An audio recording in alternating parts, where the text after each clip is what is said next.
Hi,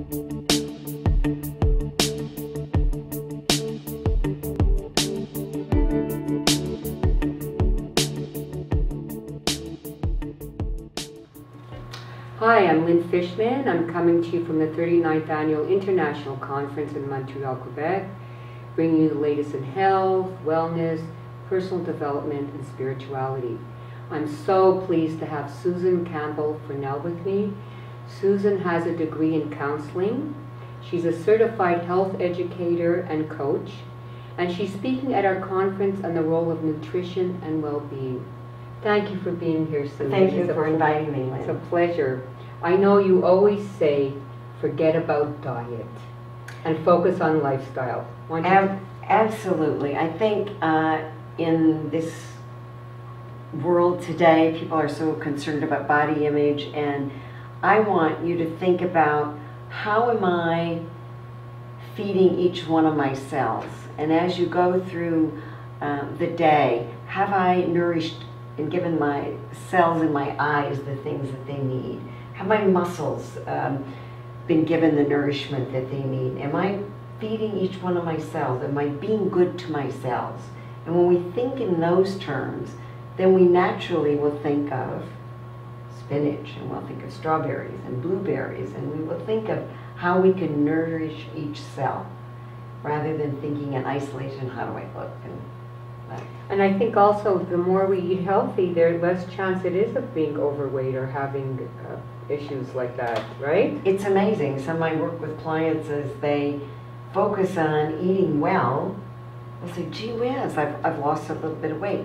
That's a byproduct of eating well, is that you may find there are changes in your body, that maybe you haven't lost weight, but the weight is different, that it's more muscle weight or bone density rather than some of our fat cells. So. And do you recommend a certain percentage of protein, or does it depend on the person? It depends on the age, the person, the size, and when we look at protein, it's important that we have those basic nutrients that are required for life, protein, carbohydrates, fats, and then of course all the essential phytonutrients that are critical to good health.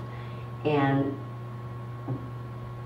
to focus on I've got to have so many calories today, or so many grams of this or that, really takes you off of thinking about, what do I need for my body? Have I given those cells what they need during this day? And have I kept them hydrated? That's another key element. Oh yes, hydration is a big deal. Big element, yes. I know. And am I giving them oxygen by breathing properly? So there's a nourishment of breath and there's a nourishment of water, but my focus will be tomorrow basically on looking at food and lifestyle and thinking about how the food impacts what I eat, my cells, and of course going out into the community and the environment as a whole. And what about when we go out to eat? What would you recommend? How do we navigate eating, because restaurant food has so much salt and fat and we do there. And there's so many hidden food enhancers, and I call that coloring, preservatives, and the restaurants have to use a lot of things by law. They're stuck with a set of rules and regulations, so it's very hard to find a good restaurant that's not using flavor enhancers and preservatives. Yeah. So we eat at home. Right? Eat at home. We do have some good places in Montreal that you can find. I know that you've mentioned there's certain superfoods that help really promote our well-being. What are they? The superfoods are really designed, the foods that meet those nutritional requirements of the proteins that get assimilated in the body. They've been researched. We know that food labs have looked at them, food science, nutrition, cellular biologists. So a superfood has had some research done on it. So for example, the blueberry, they now can say how many 12,000 or more phytonutrients are in that wee little blueberry, and why those antioxidants are so important to a prevention of chronic disease and inflammation. So a superfood has been researched. A superfood has been looked at by a variety of organizations. The foods to fight cancer, the superfoods by Bellomo and Gingras, they talk about in their research. Superfoods that come up from the Scripps and the Mayo Clinic. What would they be? So just a few of them, they fall into the cabbage family, all of the things like kale and cabbage and Brussels sprouts, they all fall into the category of superfoods. Berries, all of your berries, raspberries, blueberries, boysenberries, things that really fall into the category. The rainbow of colors, getting your oils, and people say, oh, I'm fat-free. Please don't be fat-free. We need the good fats for our brain and neurological functioning, and we need the omega-3s. We need a lot of good fats. So what would they be, the good fats? You're going to find that in avocado. So avocado is considered in some of the pediatric research as one of the superfoods. A friend of mine that's a pediatrician said maybe one of the first baby foods should be mashed up avocado, because they're going to get the fats that developing little brain needs. And hopefully mom has been eating avocado as she's carrying the child. So good point. Superfood. What other fats should we be having? Well, depending on your take on life, you can get your fats from wild salmon, and of course nowadays that's a challenge in our lifestyle. But the oils, the salmons, the nuts, almonds, walnuts. A walnut looks like a little mini brain. You take a whole half of a walnut, and so that would encourage. I encourage children to eat walnuts because that's good for their good brain food, I say. Yes, all good tips. So superfoods are things that have been defined and researched to have a key role in the protection and the development of a particular system in our body, or our neurological, or digestive, our circulatory system. And so blueberries are great for circulation, walnuts are great for the neurological. Excellent. So let me ask you also, you speak about diet and mood. How does our diet affect our mood? Well, a lot of research has been done, and it comes back to some of the diet and performance, diet and food. One of the things that's happened to our foods of today is that our foods are full of flavor enhancers, color enhancers, preservatives, because on the farm you had preserving, was either freezing or canning or drying, or keeping it in a root cellar. We don't have that in our urban environments. So they've had to put preservatives in by law to make sure that these things can last on the shelf in a store for X number of months. But they can play a very negative role in how we feel dragged down, and what's hurting us. The refinement of so many things, your white flours, your white sugars, those kinds of things have gone through a real chemical washing, a refinement process that have made them really not good for the human body to ingest.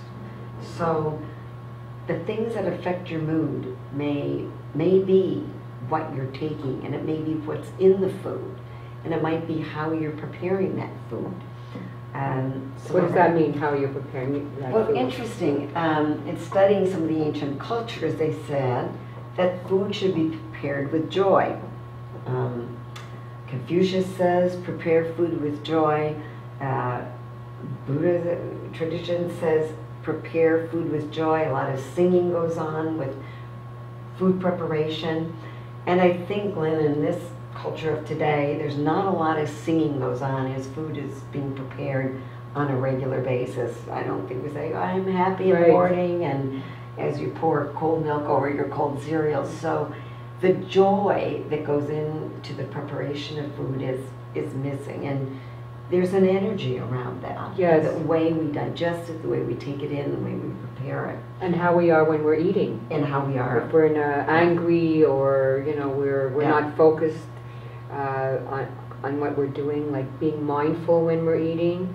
Yes. Sometimes you see, I notice it at my home. People will stand and eat rather than sitting, being mindful, enjoying every bite. Exactly. Yes. Well, that's exactly what we're going to talk about tomorrow in my presentation, is being mindful and how we can incorporate that very quickly.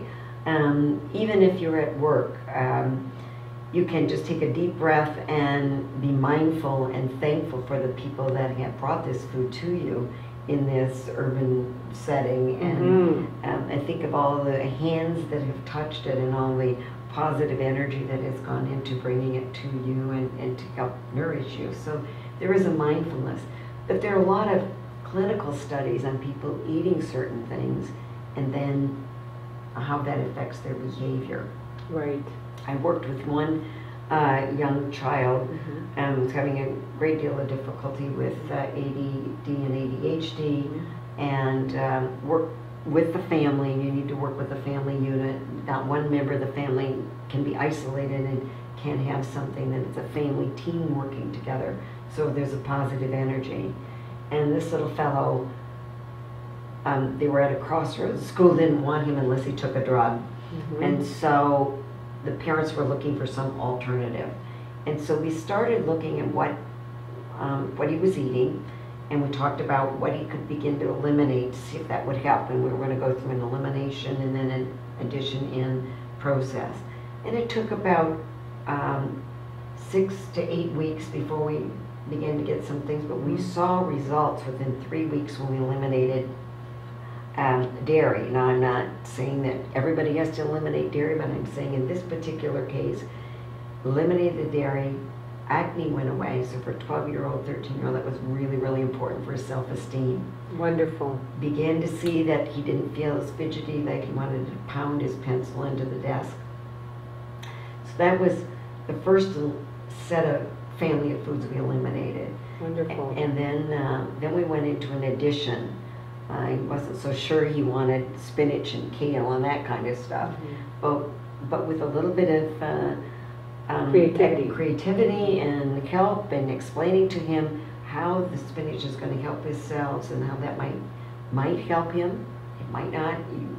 It's knowing how it's coming in, getting to find a way to integrate those things into his life. And Susan, I think you're going to be helping a lot of people.